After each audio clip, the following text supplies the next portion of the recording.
Hey guys, so headed out on another load.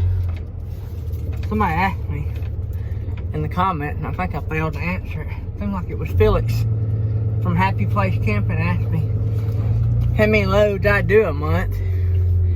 And because I'm local, I do more loads than a lot of you guys that are over the road. My furthest load is about 130 miles one way.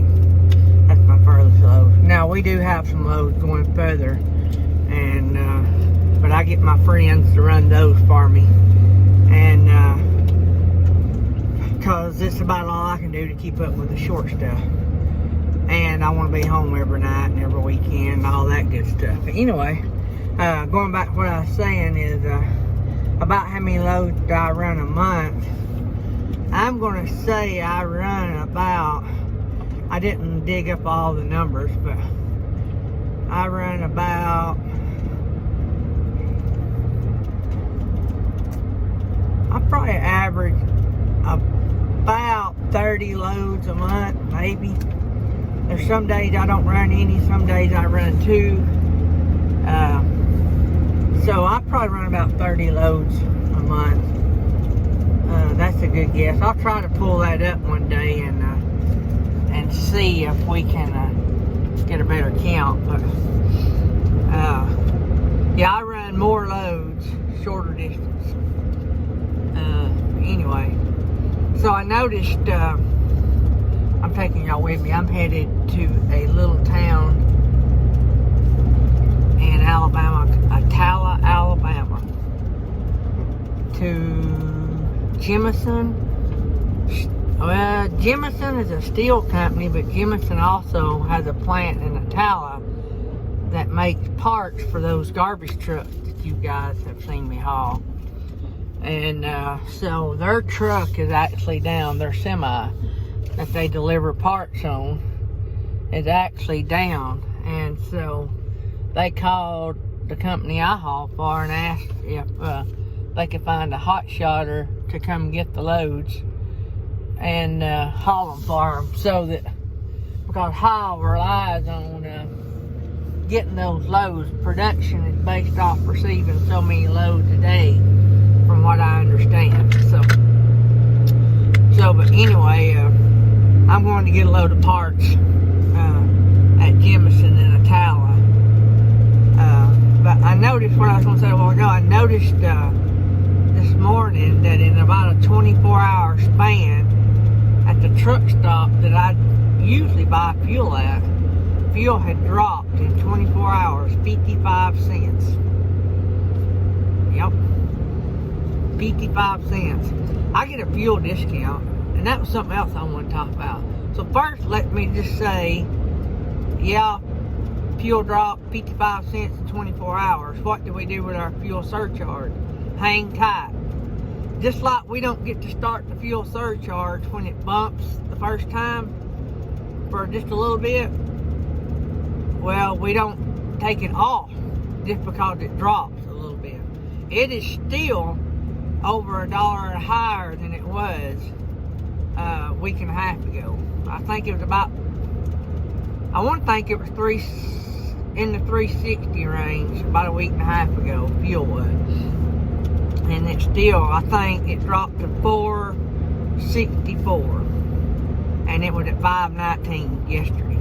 So, our day before. Anyway, in 24-hour span, it dropped about 55 cents. So, but no, we don't drop our fuel surcharge for all you new guys. We don't drop them just because it drops in one day. We wait and we watch the situation, because the situation that caused the fuel to go up is still there. And so, why it dropped, I don't really understand, unless they scared everybody to death and everybody bought fuel right off and started storing it, and the demand for it in the last couple of days wasn't as great as they thought it would be. So I actually filled up Friday because I found a place that was a lot cheaper than the truck stop. The truck stop Friday was $5.19, and I went to a little locally owned place down the road from where we live, and got it for $4.79, and then now it's even less than that. So anyway, so don't drop your fuel surcharges just yet. Maybe it'll come on down and we'll get to drop them. Always, and I don't know if I made myself clear, always build in some flex in that fuel surcharge. So you're not doing a different fuel surcharge every day or every week. Build in your range. I got mine built in $2 a gallon. My range is $2 a gallon when I built mine in. So, and I didn't go up on mine until about a week and a half into this. So, and I bill daily. A lot of truckers, they all bill when they drop their load, right? So, and I drop a load or two every day. So I bill at the end of every day, because sometimes I'll haul 2 loads for the same company. So get me a little Death Wish coffee. So that's one of the things with the surcharge. There was something else I was going to tell y'all about on the fuel, and my mind has went blank. And I know Felix is laughing. She's like, well, that's nothing new. And it's not.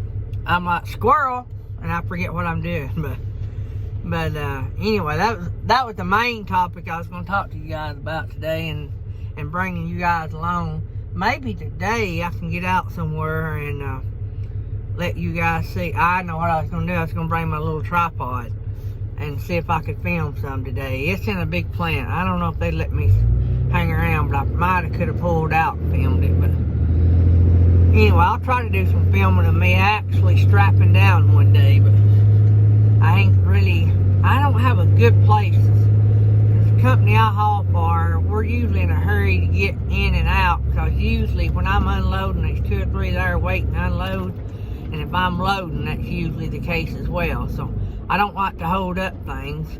I don't like to be held up. I like to load and go. So I try to be respectful as I can.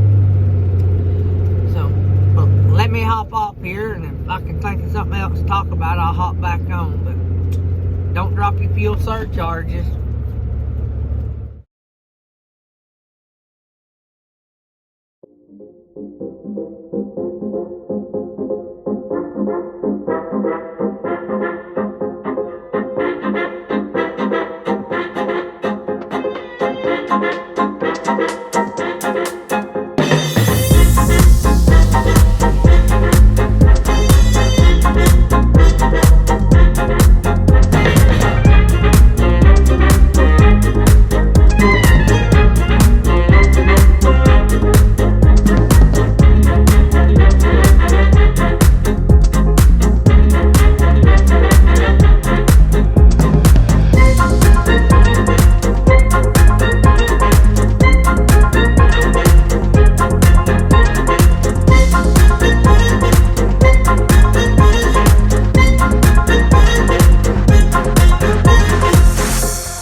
video. I've got to make sure I can get that 20 something minutes of loading footage edited so y'all can see it, but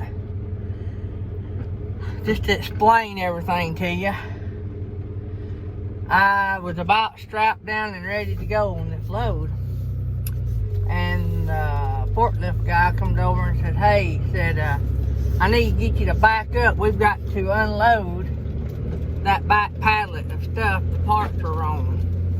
There's something wrong with the parts. So, which was okay with me. I don't have to haul it. It was about 3,000 pounds worth of parts. But anyway, I was having a hard time, and any of you guys that haul much know I was right in between notches, even with my ratchet bar, getting the strap as tight as I wanted it. And so sometimes that has to do with the load flexion or stuff, but sometimes it's just our trailers are so low on the ground, even with that ratchet strap, we can't get them tight enough. So I monkeyed with it long enough. I got the front one, and I was about to get to the second one when he come over and said they were going to unload it. So anyway, I called the company I'm hauling for, told them what was going on. So they said okay, because I don't know what all these parts are. I know how many pallets I got, but I don't know what they're called or nothing. I guess I could have asked, but this company does a lot of parts for the company I'm hauling for, so I'm sure they're good with them, or they wouldn't tell me just to come on. So I've never had an issue. So, but anyway, so that's what I've been doing for 25 minutes, just getting that strap down. A little longer than I wanted to for them 3 pallets. But anyway, we've loaded and unloaded, moving the trailer, moving it back. So maybe y'all get to see that. So let's get up here and get back on the interstate. I'm doing a test run today on something, and so far I am good, thank the Lord. I'll tell y'all about it in an upcoming video, maybe tomorrow or the next day. But I'm gonna tell you what, if you run a Ram 3500 and you've had some ABS like issues like I have, I've spent ain't how much on this thing, but if you've had issues like I have, you better stay tuned, because I'm gonna have, if I make it back to Fort Payne, it will have passed the test, because I've had some serious issues. But if this works, and it has so far, this, y'all just ain't gonna believe it when I tell y'all. Y'all ain't gonna believe it, but I'm gonna do that in a whole separate another video, so, because I want to show y'all and everything. It's pouring rain. I actually did the video of the repair the other day. Oh yeah, by the way, the repair is free. Anyway, it's a DIY, and it ain't rigging something either. So, but anyway, I want to give all that. I want to give that its own video, because it needs its own video. But man, I'm pretty excited about getting that filmed. Y'all wouldn't believe how I filmed that. I'm hoping it turns out good. I want to watch it, so, or I hope it did turn out good, because by the time y'all seen me, y'all done watch it. So. But I'm learning on all the video stuff. I'm trying to put out as much of what I learn out to y'all as quick as I can. I'm going to try to do one nearly every day. Might not happen, but I'm going to try to put something out every day that's helpful. If it's not helpful, I'm not going to put nothing out, or unless I just see something crazy, or, you know, like the fuel prices today. That's insane. This guy walking right by the road, and there's a mud hole, and I've got to be in the right lane. I'm not saying mud hole, but a water hole that would have drowned him if I hadn't moved over. But thankfully there weren't no cars there, or he would have got wet, because the slower I would have went with as big a rigs I got, it would not have done nothing but gave him a free shower that he probably did not want. It's raining anyway, but it ain't raining that hard. Don't want to be mean to people. Some things you can't help, right? You gotta go, and if you're gonna walk beside the road, you gotta take those risks. But anyway, let's get on the interstate. I might holler back at y'all in a bit. It is fixed, thank the Lord. There's no telling me hundreds of dollars I spent on this bad boy, and sleepless nights and worrying about it. Didn't want to spend a bunch more money on it, and worried about getting it grounded from DOT. This bad boy is fixed. Thank you, Jesus.